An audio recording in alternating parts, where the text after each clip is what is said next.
मैंने कहा था कि देखिए साहब, पाकिस्तान ने हमको हमारी जान ले ली, तंग कर दिया। भारत के अंदर 81,000 अफराद अभी तक शहीद हो चुके हैं आपकी टेररिज्म के चलते। 21,000 पंजाब में, 45,000 जम्मू कश्मीर में, और 15,000 जब आपने इंडियन मुजाहिदीन सो कॉल्ड के जरिए हमारे शहरों में बम फोड़ने शुरू किए, सब खत्म, खलास हो गए हैं। लेकिन 81,000 जाने हम खो चुके हैं। इसीलिए भारत में पारा बिल्कुल 7वें आसमान पे चढ़ गया जब फिर दोबारा आपने पहलगाम में वो मजहब पूछ पूछ कर लोग मारे, बेटे के सामने बाप को कत्ल किया, जो बेगम के सामने उसके शौहर का कत्ल किया, वो भी कनपट्टी पे गोलियां लगा के उसके सामने लिटा के, इसी कल में पढ़ा के पतलूने उतार के, क्या क्या क्या साहब। और ये इसलिए किया था आपने कि आपके आईएसआई वालों की उम्मीद थी कि भारत में कौमी दंगे शुरू हो जाएंगे।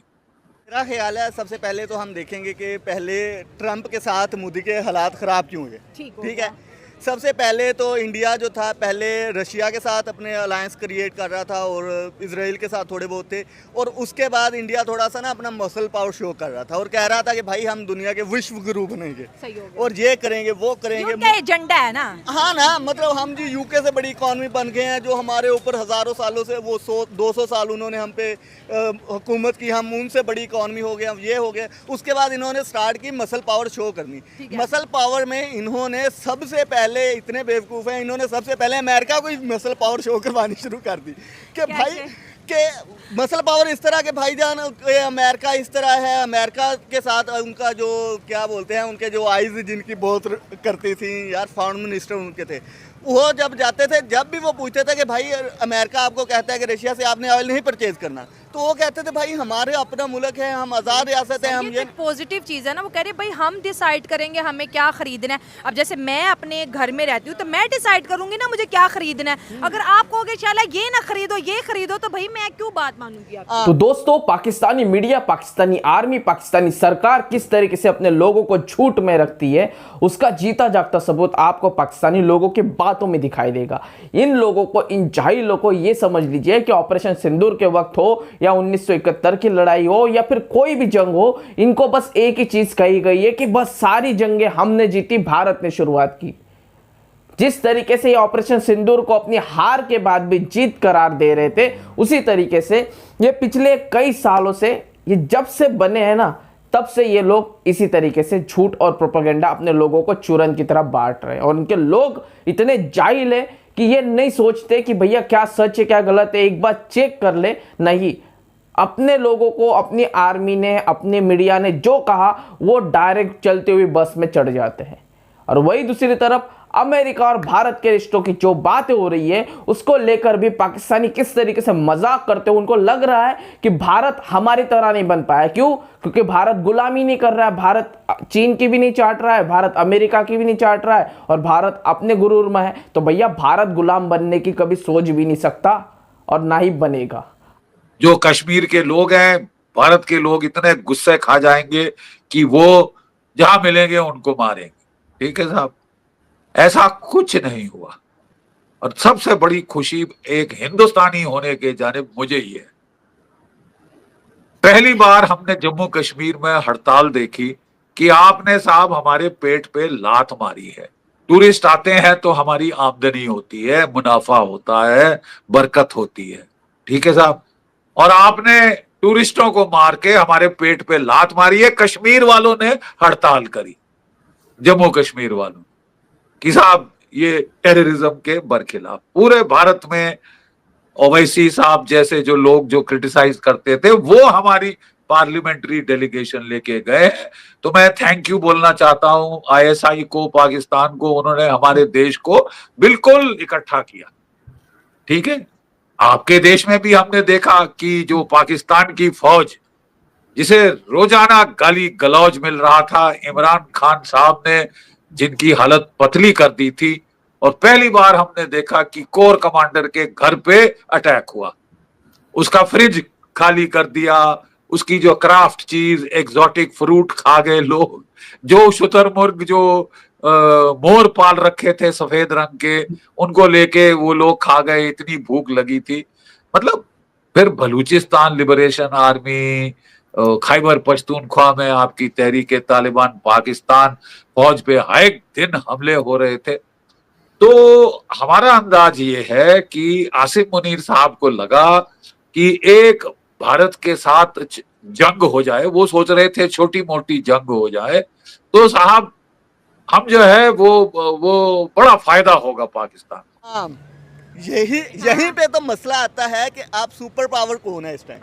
इंडिया सुपर पावर नहीं है, सुपर पावर है अमेरिका। वो डायनामिक शिफ्ट करता है कि किसको मैंने ऊपर लेके आना है, किसको नीचे लेके आना है। आप उसके सामने पंगा नहीं ले सकते। अच्छा। पाकिस्तान को भी हम देख लें, पाकिस्तान चाइना के साथ भी चलता है, अमेरिका को छोड़ता नहीं है। ठीक है, हम अपने मसल पावर उस तरह शो नहीं करवाते, इन्होंने करवाने स्टार्ट कर दिया। और उसके बाद क्या किया, फिर इन्होंने पाकिस्तान के साथ भी पंगा ले लिया, वो मिशन सिंदूर वाला सारा सीन। उसमें मतलब अमेरिका तब तक इनकी सुन रहा था कि भाई ठीक है, चलो ठीक है, देख लेते, लेकिन वो पंगे बनने के बाद फिर जब पाकिस्तान से ये पिटे हैं, उसके बाद अमेरिका को समझ आई कि भाई जितने ये अपने आप को बड़ा पर खोल के दिखा रहे थे, उतनी बड़ी ये चीज़ें हैं नहीं। अच्छा। तो उसके बाद उन्होंने टैरिफ वगैरह लगाने स्टार्ट कर दिए, ये वो चीज़ें ख़राब करनी स्टार्ट कर दी, जिसकी वजह से अमेरिका एंड इंडिया का सारे मामला ख़राब हो गए। अब दोबारा ट्रंप साहब कह रहे हैं कि भाईजान हमने मतलब मोदी बहुत अच्छा ग्रेट है, ये है फलां है। अब क्या मकसद है ट्रंप का? अब इसके पीछे मुझे लग रहा है कि चाइना के शिफ्ट में आ रहे हैं, कि चाइना जो है बड़ा समझदार है ये बंदा। पाकिस्तान को तो कम हुआ, फौज को ज्यादा हुआ, और व्यक्तिगत उनको तो सबसे ज्यादा फायदा हुआ। देखिए साहब, जब भी हमने देखा है, जब भी पाकिस्तान का कोई आर्मी चीफ बनता है, जर्नल, वो रिटायर नहीं होना चाहता। वो सोचने लगता है कि I am God's gift to mankind, कि मैं तो तोहफा हूं अल्लाह ताला का पूरी दुनिया को और मेरी तो रिटायरमेंट का कोई सवाल ही नहीं। ठीक है साहब, तो इन्होंने आते ही इन्होंने वो तिकड़म शुरू किया था कि साहब मैं जो है 2 साल की एक्सटेंशन दी जाए तीनों चीफ्स को। ठीक है साहब, उसमें पंगा ये था कि जो जहां तक हमें मालूम है, air chief marshal Babar Sidhu साहब इनसे सीनियरिटी वाइज जी, तो ये भी सॉर्ट आउट करना चाहते थे कि बड़ा तिकड़म ये अड़ंगा आ रहा है, और इन्होंने सोचा कि साहब एक छोटी मोटी जंग हो जाएगी तो लोग ये सब भूल के कोई भी जो देश के वफादार होते हैं वो लड़ाई के टाइम इकट्ठे हो जाते। तो हमने देखा पाकिस्तान में भी इन्होंने जानबूझ के लड़ाई कराई, जानबूझ के पहलगाम करवाया, और उसके चलते अपने देश को अपने पीछे खड़ा करा लिया, लाइन अप करा लिया। और साहब 16 अप्रैल को इन्होंने जो पहली स्पीच दी थी, इनके प्रेसिडेंशियल कैंपेन की पहली स्पीच थी। प्रेसिडेंशियल कैंपेन की पहली स्पीच किसको स्पीच दे रहे थे? To the expats from Pakistan, जो कि आपके प्रवासी पाकिस्तानी जो हम लोग बोलते हैं ना, ओवरसीज सिटीजन जो है आपके, उनको स्पीच दी। अब साहब आर्मी चीफ साहब का क्या स्पीच का, हमने तो कभी इंडियन आर्मी चीफ को, इंडियन एक्सपर्ट्स को स्पीच देते नहीं देखा। वो बात यह है कि साहब आपकी तिकड़म इन्होंने लगाने की, जब इमरान खान ने बोला था कि मैं कोई बेस नहीं दूंगा, उसने लाइक पेट्रियाटिक पाकिस्तानी बोला था कि हम साहब कि हमें इतनी गरिमा है साहब, किसी के गुलामी नहीं करेंगे, कोई अमेरिका को बेस नहीं देंगे। अब बेचारे को ये नहीं पता था कि एक बेस नहीं 4-5 बेस अमेरिका के लगे हुए थे। पाकिस्तान की फौज ने ना किसी से पूछा ना कुछ किया। नूर खान में अमेरिकन थे, आपके मुरीद एयर बेस जो ड्रोन कमांड पोस्ट था वहां अमेरिकन थे, जकोबाबाद में तो अमेरिकन है ही है, रहीम यार खान में है, जहां भी F-16 है वहां अमेरिकन बैठे हुए हैं साहब।